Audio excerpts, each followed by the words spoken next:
family, we've been talking about healthy, refreshing drinks for the summertime, and today I want to show you how easy it is to make your own kombucha at home.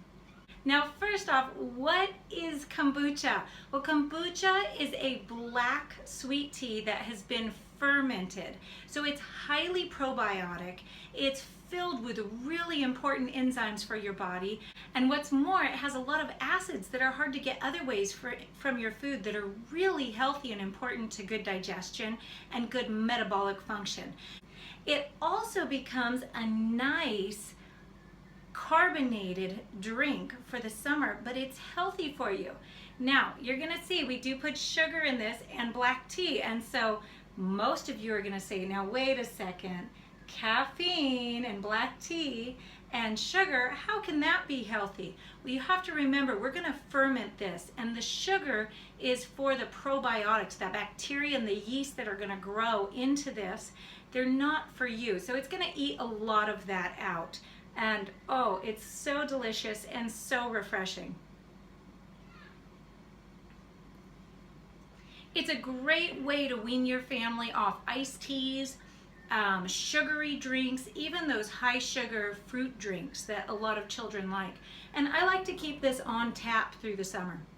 So I do what's called a continuous brew, where I just keep all of my probiotic starters right here in this this crock. It's a 2.5 gallon crock with a spout on it, and I just go ahead and brew it right in here, and I feed it right in here, and people can drink off of it whenever they want because I like to keep it going regularly. Now, to do kombucha, you have to have something that is called a kombucha SCOBY. A SCOBY just stands for Symbiotic Colony of Bacteria and Yeasts. Big, long-term, really simple idea that it's just your starter culture. Just like a mother in vinegar, that's what the SCOBY is for your kombucha. Now, a lot of people think this is a mushroom. My hands are very clean. I just washed them. So you don't want to go stick anything dirty into your kombucha. And this is what it looks like. Wow, that thing is like this big monster thing. It is not a mushroom, although I guess it's somewhat close because it does have that yeast and that bacterial colony in there. And so what you need to do is get yourself a really healthy and active SCOBY from a reputable source, either a friend that makes kombucha or a online source like Cultures from Health or Kombucha Camp, some of those places that really specialize in kombucha so that you have a really good, healthy one. Now, I'm covering this back up because fruit flies and vinegar flies really do love kombucha, and they won't be harmful for you, but it's not very nice to have them in your kombucha. So I want to keep this covered at all times. So once you get your SCOBY, you're going to get it into your container, and that will always come with a starter, which is a little bit of finished kombucha liquid, and you want to make sure that goes right in there. And then you need to feed your SCOBY to make your kombucha. And the way we do that is by making a sweet black tea. The ratios here are fairly important, so you can size up or size down, but you do want to keep the ratios the same. And the way that we do this is we want to take 1 cup of sugar, and yes, it does need to be sugar. If you use honey, you're likely to kill your kombucha SCOBY because honey is so antibiotic, it can really kill off major chunks of it. So we want to use regular sugar. Now, right here, I have evaporated cane juice crystals, so you'll see as I pour the water on it and dissolve my sugar, it gets kind of a caramelly color. That's just fine. You could use a raw sugar if you want. Now, health-wise, you know, it's really debatable whether those are any better for you than just a refined sugar. So what I would say is make sure you use something organic, because you don't want chemicals in here that are meant to kill things like funguses and bacteria and stuff like that while you're trying to grow funguses and bacteria. It just won't end up being a very healthy SCOBY. So I'm going to go ahead and put this sugar, 1 cup of sugar, right at the bottom of a gallon jar. And again, you can do this in half gallon, just cut it down to a half gallon, just a half cup of sugar. I'm gonna grab my kettle.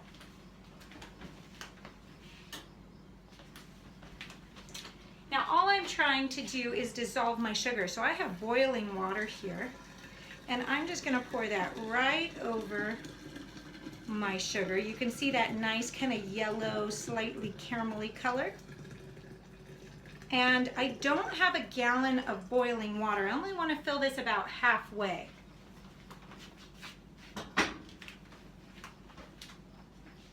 And the reason for that is that we're kind of making a tea concentrate right now, so we don't have to wait all day to feed our kombucha. We can add some cold water to the top. Now I'm just going to stir this until the sugar dissolves most of the way. And that will just take a second here.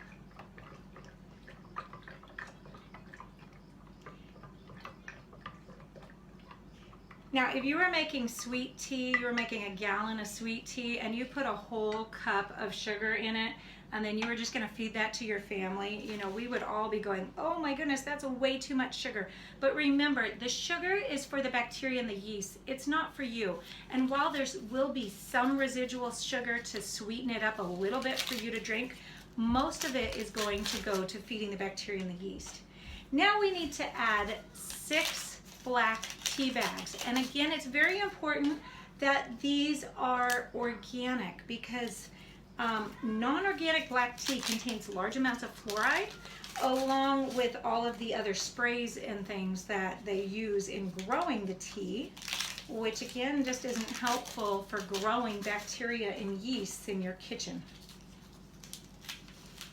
And I just take 6 of these guys and I tie their strings all together. Now you could use an equivalent amount of loose leaf black tea, but it does need to be a black tea.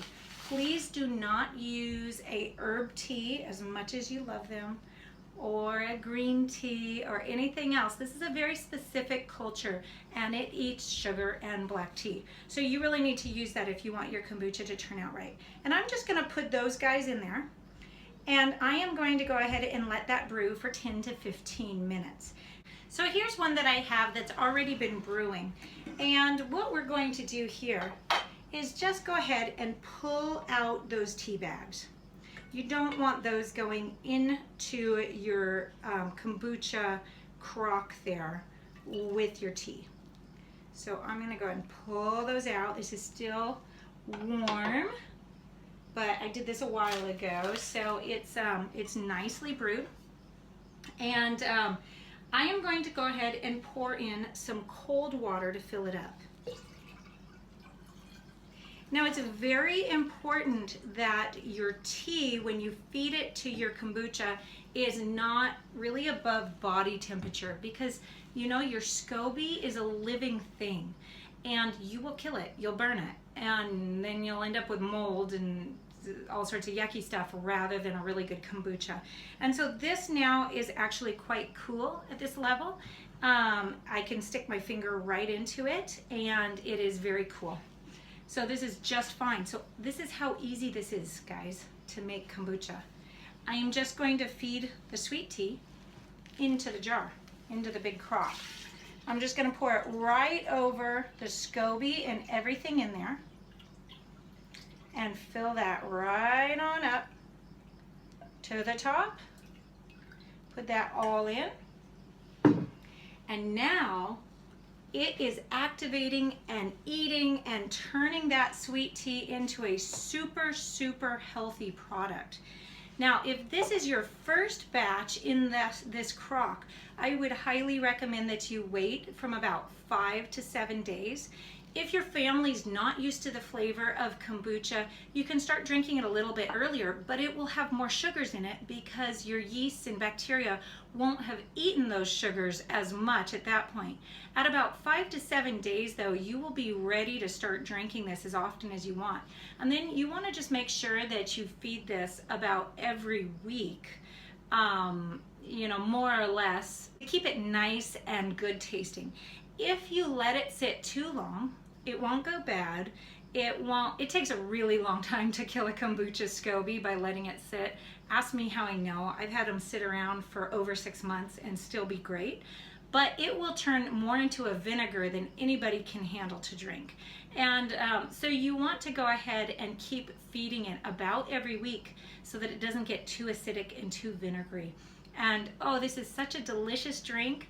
Go ahead and pour yourself a glass. It will be fizzy and light. It'll be on tap, ready to go. You can put it in a bottle and stick it in the refrigerator. And then there's all sorts of additional recipes that you can make with secondary ferments, with fruit, with your kombucha that are absolutely delicious and make it even fizzier and more delightful. Be healthy, guys, and enjoy. For more videos like these, sign up at www.homesteadingfamily.com. Also, follow along on Facebook, Instagram, and YouTube.